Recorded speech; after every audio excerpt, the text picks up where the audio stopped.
Hello and welcome to the Races TV. We are going to acknowledge a couple of big winners from South Australia in the last week, and we're at the stables of Dan Clarken, so that might be just a little indication who we're about to have a chat to. But firstly, let's have a look at the program for racing coming up in South Australia on Saturday.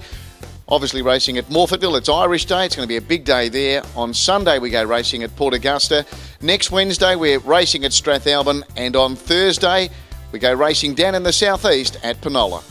Well, what an outstanding performance by Jake Stevens. Jake, one of your finest training performances, really, what you've done here today at Balaklava. Oh, definitely. I mean, it's one of those things you dream of, and on the drive up here, I had a good feeling. I was quite excited on the way up and quite twitchy and nervous, and the pressure was on, obviously, with Gris Caro, like the form around. Even the horses that have come over have gone very well with the big trainer, so I sort of felt that a little bit, and all these guys have spent a lot of money on the horse, and I've bought it and sold them into it, so it's sort of you do put yourself under that little bit more strain, and I couldn't separate the two of them. Detox is flying, and I knew that beforehand. I told both camps that I said to the guys in Gris Caro, fair if you're in both, and I said, look, don't be disappointed if Detox beats him and vice versa, because they are both inseparable at the moment. So, and yeah, I mean, it's a lot of luck as well to get them both peaking at the time on the day as well. But yeah, and Frank's obviously got a lot of improvement. I mean, Gris Caro in him to over this trip too, the shortest trip, like when I spoke to you this morning. But we'll get him over 2,000 plus and see what he can do then. Have you got any idea when his next run will be?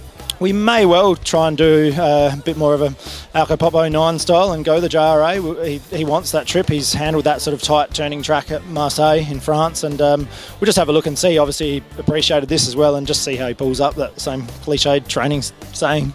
Mate, fantastic training performance today. Again, you showed what a great horseman you are. Well done. Thank you very much. That was exciting. A bit of luck as well. Thanks.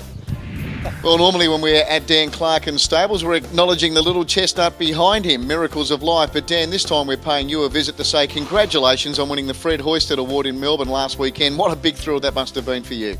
That was a huge thrill, Terry. It was. I knew I was nominated, but to go there that night, look at the honour roll beforehand, look at the nominees, and then to win it, it was just. I was actually speechless. I was lost for words. So yeah, it was. I'm not normally like that, but it was sensational. Just on the honour board for previous winners, we might just rattle some of these off. Peter Moody's won the last two. Before him, Mark Kavanagh had won it. Also, Lee Friedman's been there. Bart Cummings has been there. It's been a fantastic list of winners, and now Dan Clarken's name's up on that honour board. Yeah, like I said, you know, you look at that on the night and you're thinking, yeah, well, a little bloke from Adelaide, what's he doing here? And then to win it, yeah, like I said, I was lost for words, and it was just the biggest thrill. It was like winning a Brownlow or something. It was just an amazing effort. And Dan, it came on the back of Miracles of Life resuming on Saturday in Melbourne, where she ran fourth. What do we take out of the run? She was very, very keen, wasn't she, through the early and middle stages? Made it very difficult. Made it really difficult, especially when Peter Moody's horse come out in the morning. That was probably going to be our speed, and I said to Lauren, you've got a bit of a problem here because you're going to be first in, last in, and you're going to be absolutely first out. So you're going to have to ride it accordingly. Look, the horse was fresh. She wanted to get on with the job, but to her credit, she was still boxing and mixing it with them horses on the line, and all those three horses that finished in front of her had all had a run under their belt, so she'll benefit greatly. What's the next run for the Pocket Rocket?